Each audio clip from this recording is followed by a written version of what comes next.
What's up guys, welcome to the evening show. This is your host, Captain Zach, and today's subreddit is r/IDontWorkHereLady. Don't forget to like, subscribe, and hit that bell to never miss an episode. This story was called, "Why is the office next door closed and why can't you help me?" To set the scene, I run the front desk of a small therapy office in a small town. My office is attached to a small healthcare office, a regular doctor's office, that also runs as a Suboxone clinic. Other than that, it's used to help individuals get off heroin or another similar type of drug. My office and XYZ Healthcare are in the same building but are very different companies. It would be like having a GameStop and Subway located next door and a strip mall together. Here's the cast. There's me, entitled crackhead, and the granddaughter. My office is open Monday through Friday, 8 a.m. to 5 p.m. During this time, minus the hour my boss mans my desk so I can take lunch, one can find me perched by my phone and ready to greet anyone whom calls or walks into the office. XYZ Healthcare changes their hours every few months, so I've not bothered to memorize their schedule as it is posted on their front door for all the public to see. Every day, someone will come into my office asking if XYZ Healthcare is open, or if I know their hours, to which I politely inform them that we are separate corporations. So, I don't know. However, hours and phone numbers are posted on their door. Usually, they say thank you and carry on with their day. Not today though. I'm making my appointment reminder calls for the day and happen to look up as entitled crackhead whips into our parking lot and screeches to a halt, sideways, taking up 3 spaces, and blocking others from easily getting around her. It's a very small parking lot, and her truck is pretty big. As I've got no one scheduled for appointments this afternoon, I figure it was someone late for an appointment with XYZ Healthcare and go back to my calls. I don't even get to finish dialing the next number on my list, and entitled crackhead is at my window banging away angrily. Now, on my window, I've got a sign posted to please not knock on my window and that we will be with you shortly. As I'm on the phone, I raise my hand to show that I acknowledge her and I will be with her in 1 minute. This was not enough, as she proceeds to scream at me through the window. So I hang up the phone before the person I'm calling answers and hears entitled crackhead's obscenities. Entitled crackhead is getting more and more demanding and yelling rather than asking, "Why is XYZ Healthcare closed at 2:30 today? Did they close early? Are they open?" "I'm sorry miss, but I don't know XYZ's hours of operation as they are a different company than mine. However, their hours are posted on their door as well as their number to their main office." "I just checked and their door is locked. When are they open?" "That is unfortunate. But again, they are a different company and you will have to get their hours off their door." At this point, entitled crackhead has burst into tears and has melted into one of my lobby chairs. "Are you saying that nobody can help me? Why did XYZ Healthcare close early? I need my medicine. Why won't you help me?" This being the shortened version of her fit. Add some fake sobs and some cuss words and you get the gist of it. I'm sorry for your frustration, but again, this is something you need to address with XYZ Healthcare. I work for ABC Therapy. You will need to address your concerns with XYZ Healthcare. The tears stop. The theatrics stop. Entitled crackhead has demanded that she speak with my supervisor because she needs to see her doctor. My supervisor happened to be in a meeting that I was not about to interrupt. But entitled crackhead doesn't know this.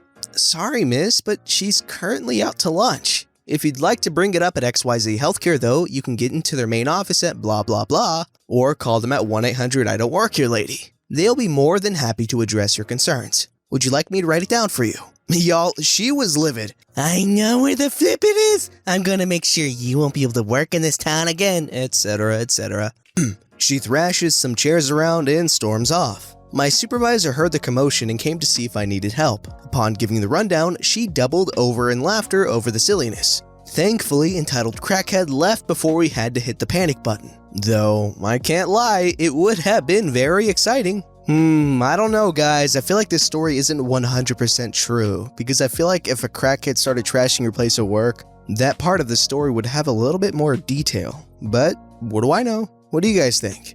This story was called, "Woman Wants Me Fired from Somewhere I Don't Work," without actually speaking to me. This takes place in a care home where I would visit an old neighbor. I will call her Ruby in this tale. Ruby was basically bedridden and often napped while she had visitors. She also had a sweet tooth and loved her ice cream. If she was sleeping when I bought ice cream for her, I had permission to use the fridge in the day room to store this. Visitors could also get a drink there for themselves or for those that they were visiting. Ruby's room had a squeaky hinge. This plays a role. I went to visit Ruby with some ice cream. I signed the visitor's book and let myself in with a code. As I was closing the door behind me, it was tugged open by the woman in the title. She huffed and nudged past me. Ruby was sleeping, so I put my bag down and went to put the ice cream in the day room. As I passed the next room, the door opened and woman looked out. I nodded and went on my way. I chatted to one of the staff about Ruby and returned to her room. Not to make this too long over the visit, I popped in and out of Ruby's room a few times to get her ice cream, make her a cup of tea, etc. Each time I left the room, the woman would pop her head out and scowl at me. I said goodbye to Ruby at the end of my visit, and as I was signing out, the woman left the office and pointed me out to the manager of the home, who looked puzzled, and the woman stormed out. The manager waited until she left and then burst out laughing. The woman had just spent 15 minutes complaining that a member of staff ignored her, not offered her or her mother any ice cream, tea, coffee, etc. They ignored her requests for an update on her mother's care and wanted the rude, uncaring, lazy person fired at once. So apparently that was me, the person she never had a single word with. Shaking my head at that one. Okay guys, yeah, that's just a really annoying thing to imagine. You're just minding your own business and this woman's just resenting you the entire time without you knowing. This story was called Karen Stuck in a Blizzard.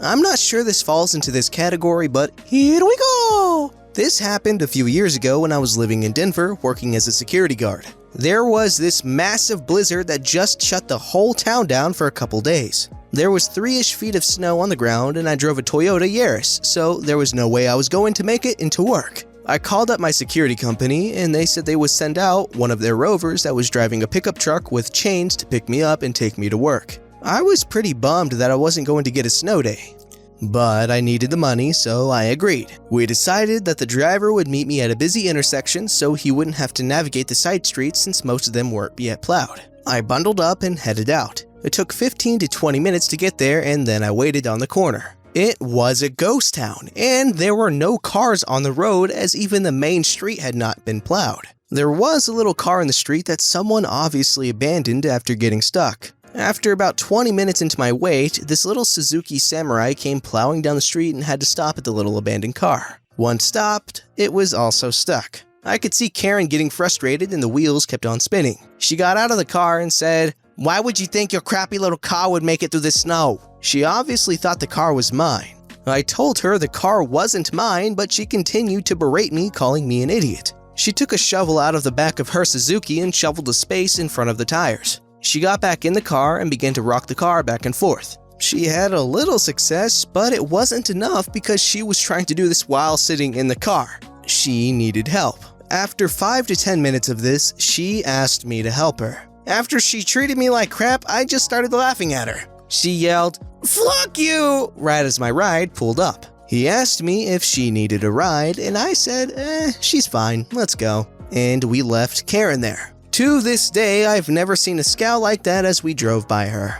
Okay, my personal opinion, don't hate me, alright? I might be going soft, but I feel like she was treated a little unfairly. I mean, yeah, she was rude, but he left her stranded in the snow. Alright, this story is called My Mom's Youngest Brother Demands I Call Him Uncle. My mom's youngest brother was born 15 years before me, and as such always had this weird thing that I show almost reverence to the fact that he is my elder. He doesn't do this to my brother or my cousins, just me. When I hit 16, I went to a technical college in the UK to do my A-levels, and my uncle went back to learn to be a technician. We would pass each other now and then when our classes had breaks and normally just nod in acknowledgement. One day after class, I went into the town center about 200 meters down the road and ran into my Uncle William shopping. I said, "Hi Will," to him to get his attention. We had our usual chat about DJing as the only real thing we share in common, then said our goodbyes and left. In the 20 minutes it took to get home, my dear Uncle William had called my mother and ranted about how I called him Will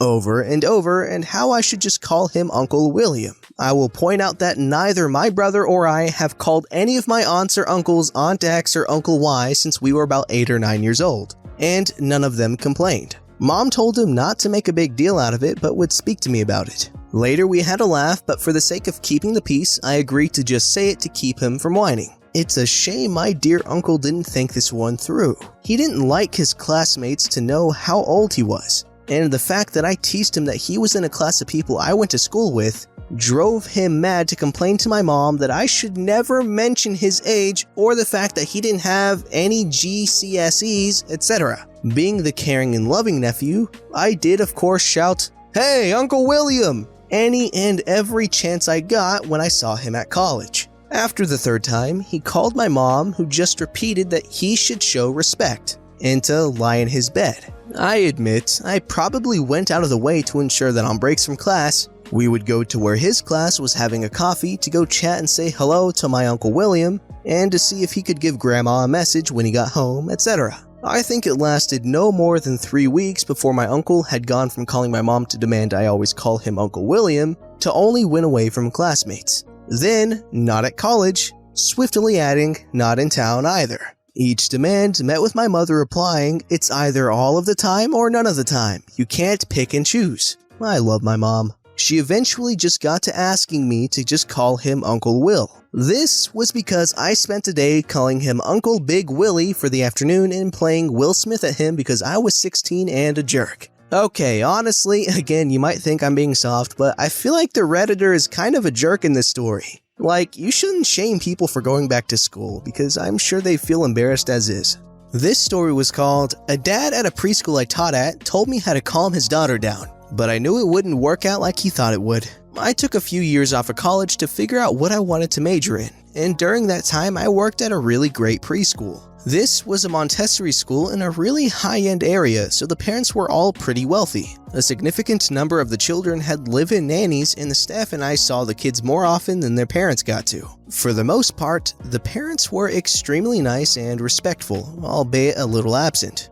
I was a guide in a 3-6 classroom and absolutely adored the kids in my class. In the mornings we had hook-up drop-off lines where cars lined up and staff removed the children from the car seats and walked them to their classrooms. This made the transition from home to school much easier than if the parents walked their child in. It also kept parents from lingering in the classroom and disrupting the children's work cycle. In Montessori schools, when children are doing their individualized activities in the classroom, that is called work cycle. For children that could walk, they were also expected to carry their own backpack and lunch boxes. Some days, of course, kids just had bad days and we would help carry their things in. One morning, one of my 3-year-olds was having a rough transition and sobbed the entire time we were getting out of the car. Her dad was talking on Bluetooth and seemed frustrated with the situation, but didn't say anything to me. I got the child out of the car, still sobbing, and I asked her if she wanted to carry her backpack, and that I could carry her lunchbox.